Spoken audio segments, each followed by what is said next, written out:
আজকে আমাদের অনেক সকালে বাজার করা হয়ে গেছে, কারণ আমার দেওর পটল নিয়ে বাজারে গিয়েছিল আর পটল বিক্রি করার পরে কিন্তু তাড়াতাড়ি বাজার নিয়ে চলে এসছে।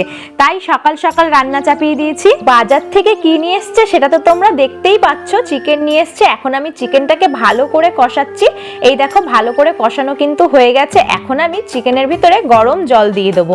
আজকে কিন্তু অনেক সকাল সকাল রান্না চাপিয়েছি। একদিকে তো ভালোই হয়েছে, বাবার জন্য যেহেতু দোকানে ভাত পাঠাতে হয় তার জন্য তাড়াতাড়ি রান্না হয়ে গেলেই ভালো। তোমাদের সাথে কথা বলতে বলতে কিন্তু আমার এদিকে মাংস রান্না কমপ্লিট। এই দেখো হয়ে গেছে।